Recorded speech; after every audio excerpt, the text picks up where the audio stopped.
Hello. Today we are with two specialized literacy professionals, what we call the literacy power couple. We have Tony and Mary Applegate, and they join us here. We are hanging out at the ALLER conference in St. Petersburg, Florida, the first week of November of 2017. My name is Evan Ortlieb, and I currently serve as the president of the Specialized Literacy Professionals, and we are privileged to be able to talk with them today and just a little bit about their background and sort of how they see the field changing and what are their suggestions for us as specialized literacy professionals. So without further ado, we're going to go ahead and get started. So first off, let's start with maybe Mary, all right? Mary, I know sometimes guys and gals disagree in terms of how did people first meet and how did things start off. So my first question is, how did you two first meet, and how did things start off in terms of your relationship with Tony? Well, we were in a course, which was my first course in the doctoral program at Temple University, psychophysiological factors of the reading process. And I could not see at all the gentleman at the other end of the room.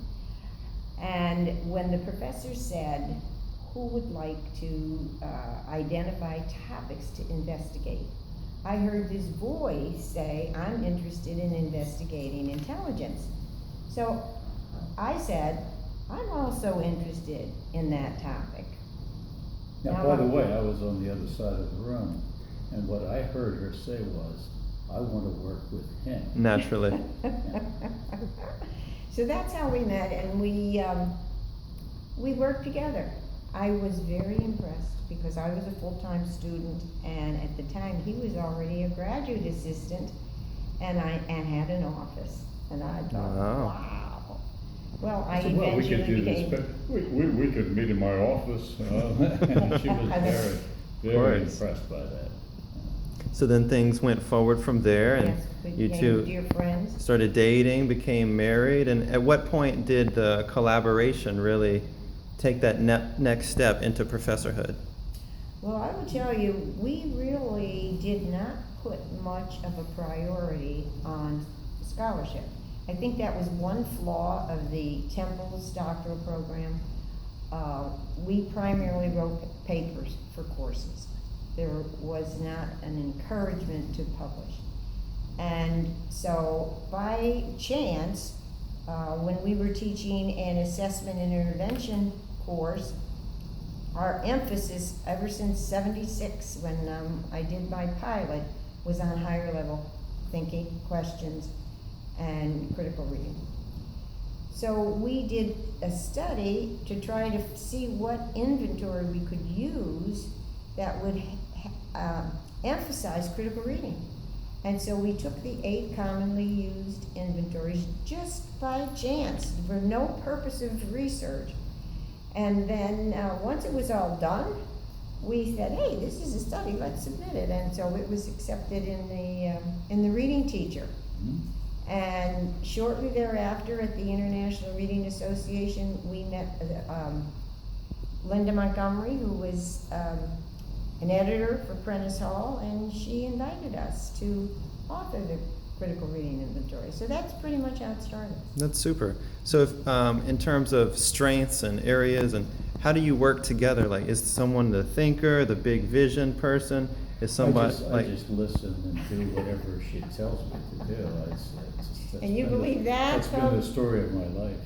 Well, smart man. When we started, we started collaborating, really, I think, right from the very beginning. We would prepare courses together, and we just always had the, respect for each other's ideas, and that was something that we carried over. My primary skill was at that point in writing. Okay. I was an English teacher and a teacher of writing, and I transitioned from that into literacy. And I think that what I brought was extensive years as a reading teacher. I was 10 years in basic education before I went for my doctoral program. And so I was very serious in studying Russell Stauffer, Lawrence Johnson, and so I think I brought a lot of expertise in teaching children. Mm-hmm. And a love of theory too. And, yeah, passion. But the two of us really worked, very, very well in that arena. Absolutely. And what edition is the QRI in now? It is in the third, the CRI, you mean? The CRI. Yeah, Right. it's in the third edition, Mhm. which is completely online. Super. Yes. And so that's one of the things that makes the CRI so unique, right? Yes. And that it has the online component. And then what did you bring to the third edition that wasn't in the previous? What we have in the third edition is that we have a recapitulation record that the computer calculates for you as you input the scores. Okay. And the scores, the recapitulation record rather, has what's called a numerical analysis. So at the bottom of the breakout you will see frustration, instruction, independent. And there you will see how the student did with text-based, how the student did with higher level inferences and critical responses. But you do this all on the web. So Okay. what's new is that it's web-based or Windows-based, whichever of the two type of system you're using. And the other thing that is new is we retired and we just couldn't give up the teaching. Mhm. So we put together an entire suite of tools, online tools, which teachers can use to either to assign their students or to use them as in their own classes. It's called the Professor's Folder. Right. And when you go in there, they're 22. Yeah, we're pretty we're happy expanding. with that. Yeah, we're pretty happy with it. Since we retired, we want to keep this as our way of teaching. Absolutely, and I think that's your way of staying autonomous and leaders in the field is you're finally able to 100% of the time pursue that which you care most about, Yeah. right? Well said. And also, do you find yourselves going into the classroom still and working with some of the teachers and coaching them and Now doing that workshops and things like that? Go We ahead. We have just moved into an independent living rather, and we are going to work in the local schools. So that is going to be exciting as soon as we get back from being snowbirds. Absolutely. And so you've been in the game for quite some time, right? 5-10 years, let's call it. And then some, right? And so how have you seen the field change, and how do you foresee it continuing to change in the years to come? I don't see the change as particularly good. I see a much heavier emphasis on testing and skills and a mixture of politics and education. And I don't think that bodes very well for the field. And I think it doesn't bode very well for the field because as a field we're not responding to it the way perhaps we should.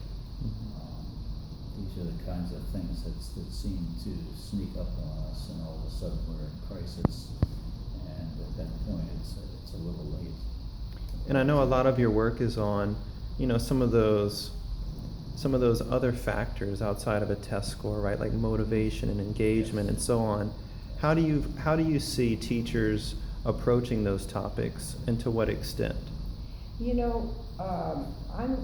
I incorporated Louise Rosenblatt greatly into my the theoretical framework for my course in literacy. And we always began, with two things. Frederick Douglass, My Bondage and My Freedom, where he hears Master Hugh say, reading will forever unfit him for slavery. And how that passion, that motivation just drove Frederick Douglass. Then I linked that with Rosenblatt's aesthetic reading, in where she points out that without that type of critical reading, not just regurgitation, without that critical reading, we will not have a democracy, because a democracy is contingent upon people's abilities to not be manipulated, but to think critically through issues. And I think that today's time demonstrates the very thing that Rosenblatt feared. I don't think we have a society that truly values critical thinking. And that's been our passion, critical reading. Also, I think Robert Riddell did a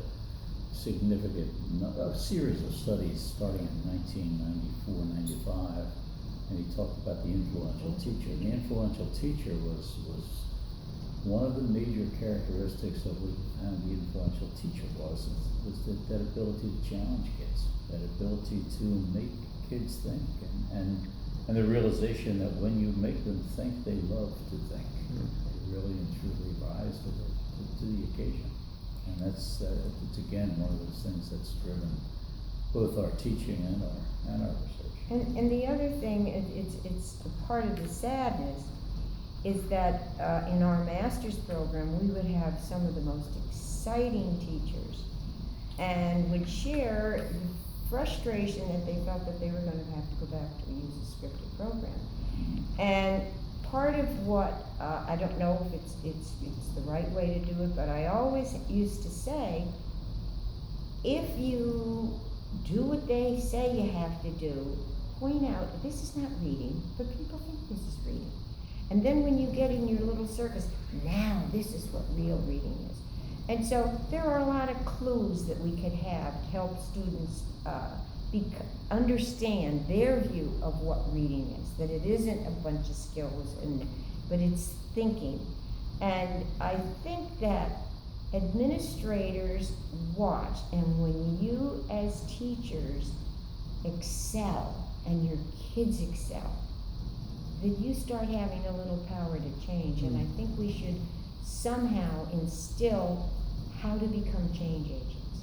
And I think that's one of the things that we need to do. And professional organizations. Definitely be a voice. professional organizations. With all due respect, ILA has not served that purpose. I would love to see ALER step up to the plate and say, hey, look, we know a great deal about the nature of reading. We know a great deal about the nature of literacy.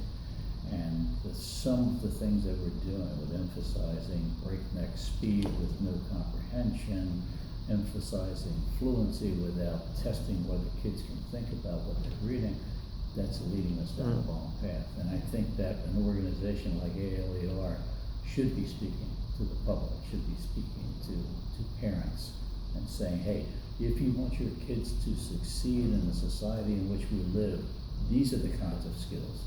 Nobody's going to test them to see how fast they can read. They're going to test to see if they can solve problems. They can do the kinds of thinking that our society needs them to do. And I think, part of what I believe is somehow we need to get to the parent, because parents are the ones that change, and help parents. Because in that one article that we had published, She's My Best Reader, She Just Can't Comprehend, that actually happened. It was my graduate assistant. And I'm thinking, what does it say about a teacher who says she's my best reader? She just can't comprehend. So we do need a lot to help us understand, what is our view of reading? What is it? What's involved? And the power of thinking. And on that note, so, our group is the specialized literacy professionals, and they serve as literacy leaders, not only in their classrooms, but in their districts, in their community centers. What might be like 2 or 3 takeaways, some tips in terms of trying to push them to get their students and their, the youth around them to be more critical consumers and comprehenders? One of the things that maybe we could think of is how to collaboratively help people set up parent meetings. I remember when I was was a supervisor, I think that was probably one of the most successful things that we did. And you bring parents in, and when you're talking about their children's work, etc., and you demonstrate for them the difference between what this is if you're reading and you're looking here versus this. I think to have well thought out programs for parents. I know Pennsylvania has Parents in Reading, and we brought them at the mall, remember? Yes. But I do think that the salvation is linked, not only with teachers, but teachers' ability to line themselves as co-workers with parents. The specialized literacy professionals, I would, if I had to offer some advice, I would say collaborate. Talk with each other, share ideas, every opportunity you have in professional organizations and in meetings like this where people just get together and share ideas. And you'll find that there's a tremendous amount of encouragement, there's a tremendous amount of reinforcement. But the other thing too is to remember, I think, the advocacy role that we have as professionals. We advocate for those kids. And when we see kids who are bored silly in classrooms across the country, we're their voice. We're their voice. And we can have an impact. We really, I think, in a lot of respects, haven't even scratched the surface of the kind of influence we could have on parents. When we took the traditional first introductory course in education, everybody talked about teachers are change agents. But also we talked about the fact that the primary source of power of teachers is parents. It's parents. We talk directly to parents. We talk directly, or should be talking, I should say, directly to the public at large, and sharing with them some of the understanding and some of the insights we have about the nature of reading. Absolutely. I think both of you exemplify that lifelong quest to always advocate for those who are less fortunate, those who aren't reading to the extent we'd like them to, and critically consuming content out there that is oftentimes biased beyond belief. And those are sort of the dispositions and characteristics that we all hope to achieve ourselves. And so from all of us at the Specialized Literacy Professional Group, I just want to thank you for your time today, your friendship, your collegiality of sharing this information with us. And I know that there's many more years to come for you guys in the research game and collaborating, like you said, and really living the life that we're so blessed to have together and be able to share those gifts with others around us. That's very kind of you. Thank I you, appreciate Evan. it. Thanks again, and look forward to seeing you soon. You bet. Thanks. All right, take care. Take care.